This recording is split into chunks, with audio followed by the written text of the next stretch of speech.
북한이 10월 4일 일본 영토를 관통하는 장거리 미사일을 발사했습니다.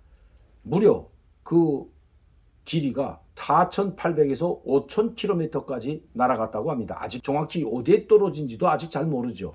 추정만 하고 있을 뿐입니다. 그것도 일본 영공을 지나 일본 열도를 관통하는 이런 미사일을 발사했기 때문에 국제사회가 더 이 러시아와 우크라이나뿐만 아니라 한반도에도 관심을 집중시키고 있습니다. 그렇다면 김정은은 미사일 한 발로 바로 모든 국제사회의 눈을 한반도로 돌렸다고 해도 과언이 아니죠. 북한이 노렸던 것은 바로 그겁니다. 미사일을 수십 발 발사해도 벌써 9년도에만 들어서도 순항미사일을 비롯해가지고 23번째 미사일을 발사했습니다. 대륙간 탄도미사일도 발사해서 성공을 했다고 발표를 했죠.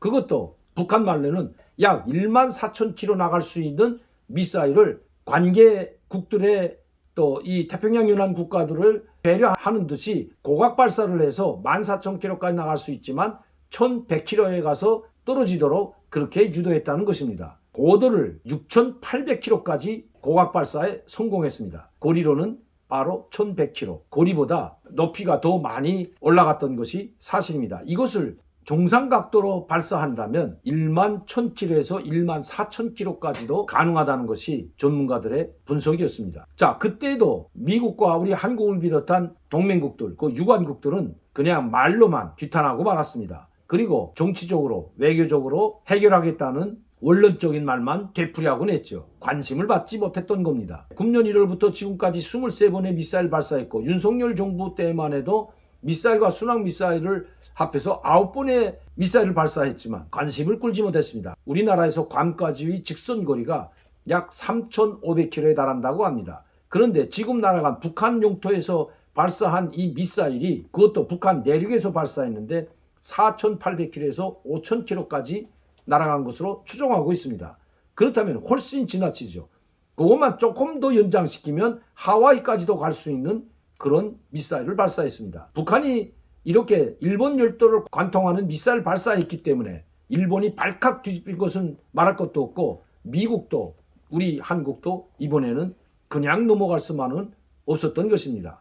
그리고 북한이 이렇게 장거리 미사일을 발사한 것은 특히 전략자산이 배치되어 있는 괌을 얼마든지 타격할 뿐만 아니라 태평양을 넘어 미국 본토에서 들어오는 항공모함 강습단이나 이런 전략자산들을 모두 한반도 영해에 들어오기 전에 4,000km, 5,000km 밖에서 정확히 타격할 수 있다는 것을 보여주려고 했던 것입니다. 북한이 지정한 대로 정확히 그 목표 지점에 간지는 모르지만 어쨌든 북한의 고도화 전략화는 이미 끝났다고 해도 과언이 아닙니다. 그렇기 때문에 북한은 지금 성공해놓고도 자기들이 목표로 한 그 지점에 정확히 낙하하고 정확히 4,500km, 5,000km까지 날아가는데도 불구하고 북한의 언론 매체는 오늘까지도 이런 방구도 하지 않고 있습니다. 이번뿐만 아니라 25일부터 발사한 탄도미사일에 대해서는 아무 말도 하지 않고 있습니다. 침묵을 지키고 있습니다. 노동신문도 그렇고 조선중앙통신도 그렇고 조선중앙TV도 그렇고 모든 중앙언론 매체들뿐만 아니라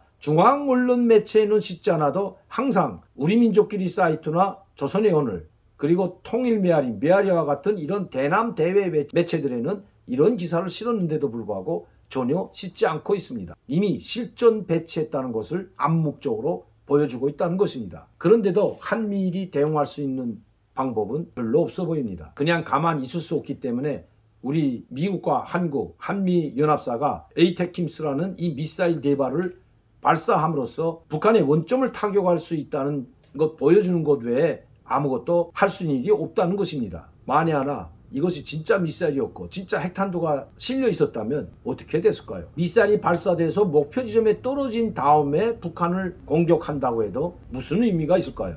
북한의 미사일, 일반 미사일이 아니라 그 미사일에 전술 핵무기나 아니면 전략 핵무기를 탑재했다면 이것은 정말 상상도 하지 못할 끔찍한 일이 벌어지는 것은 누구나 잘 알고 있는 사실입니다. 제가 말씀드리자는 것은 이렇게 북한의 미사일을 쏘기 전에 북한의 전략 전술 핵무기를 탑재한 그 미사일을 발사하기 전에 사전에 요격하지 않는다면 아니면 사전에 원점을 타격하지 않는다면 한국은 말할 것도 없고 일본도 그리고 태평양으로 들어오는 미국의 전략 자산도 살아남기 힘들다는 것을 이번에 우리는 직접 목격했다고 해도 과언이 아닙니다. 그런데 북한이 미사일을 쏠 때 거기에 전술 핵무기를 탑재했는지 전략 핵무기를 탑재했는지 아무도 모른다는데 더 위험이 숨어 있는 것입니다. 국가와 국민의 생명과 안전을 보장하기 위해서는 북한의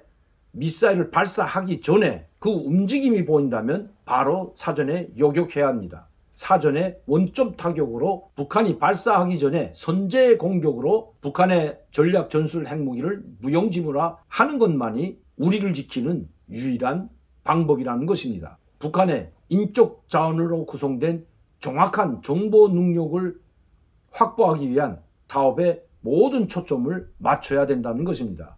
만약에 북한 군부 내부에 우리와 연계된 고위 장교가 있다면 얼마든지 북한의 미사일 발사를 사전에 탐지하고 파괴할 수 있기 때문입니다. 그것만이 대한민국을 지키는 길이라는 것입니다.